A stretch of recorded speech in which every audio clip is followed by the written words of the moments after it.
हीअ फ़ैसिले जी फ़तवा जेका ॿुधाई वञे थी इंशाल्लाह ॿई ज़रूरी इन फ़ैसिले जी फ़तवा ते बीहंदो।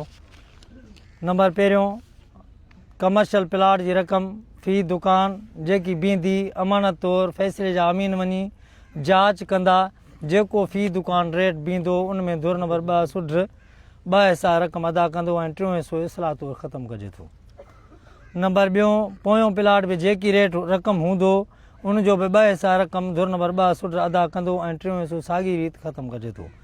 नंबर 3 दुर नंबर 1 दुर नंबर 2 ते जुमिले FIRूं ऐं पुलिस जेके ज़ैफ़नि खे धक हयां या वेड़ में लॻल आहिनि उनजो ॾंड 15 लख रुपया दुर नंबर 2 सुढनि ते रखजनि था। नंबर चोथों रैस इहो सुढनि जा रखजनि था दुर नंबर 2 चांजनि ते। नंबर 3 चोथों रैस नूरसन सुढ ते FIR में नाला ॾिना इस्लाह तौरु 5 लख रुपया ऐं 4 ॿाहिरि वठी नूरसन वटि वञी चांहि पीअण वेंदा चांडा बिरादरी जा माण्हू। नंबर 5 प्लाटिंग मुताबिक़ जीअं क़िस्तूं आहिनि उन मुताबिक़ ॿई धुरियूं पाबंद रहंदा। नंबर 6 3 एकड़ दुर नंबर 2 सुढ ज़मीन वठी सघनि था त उन अंदरि वठनि बाक़ी लाइ दुर नंबर 1 मर्ज़ी जी मालिक आहे ॾींदी त मर्ज़ी मुताबिक़ जीअं लहंदी बाहि रेट रक़म हूंदो उहे ॾींदा। नंबर 7 कमर्शियल प्लाटनि मां रस्ता निकितल आहिनि उन लाइ ॿई धुरियूं पाबंद रहंदा कोई रस्तो बंदि न कंदो। नंबर 8 नोट बोज़दारनि जा 4 नाला माण्हुनि जा FIR में नाजाइज़ ॾिना विया उनजो इस्लाह तौरु 4 लख रुपया ॾंड रखिजे थो पर उन लाइ बोज़दार धुर पुलिस सां विढ़ण में धुर नंबर 2 सां न आहे त उन लाइ बोज़दार धुर जो साख माण्हू खणंदो जेको सुढ चांडिया बिरादरी चूंडींदी त उन मां साख खणण जी सूरत में खणी विया त ॾंड 4 लख रुपया बहाल कयो वञे थो। साख न खणण जी सूरत में ॾंड ख़तमु कयो वियो।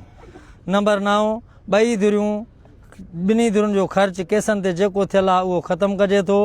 ॿई धुरियूं केस वकीलनि जे चवण मुताबिक़ ख़तमु कराईंदा ऐं ॿई धुरियूं केस ख़तमु करण लाइ पाबंद रहंदा। इहा आज़ा फ़ैसिले जी फ़तवा आहे।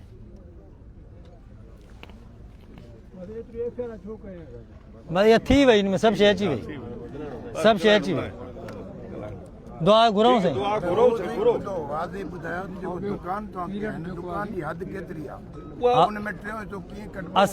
असां सरज़मीन साईं ॿुधो न अदा मां ॻाल्हायां थो टाइमिंग शेड्यूल जीअं क़िस्त मुताबिक़ जीअं प्लाटिंग में न ॾेई सघिया त पोइ सौदो कैंसिल रक़म ज़ब्त ॾिनल रक़म ज़ब्त असूल आहे न हिकिड़ो साईं ॾिसो जंहिंजे लाइ साईं अदा मौला बशकान ॾिसो मियां साहिबु वेठो आहे मां ॻाल्हायां थो पोइ वरी मियां साहिब वारा तव्हांजा मशीरान तव्हांखे सम्झाईंदा छो त बहस त घणो थियो आहे कलाकु वेठा हूंदा बि।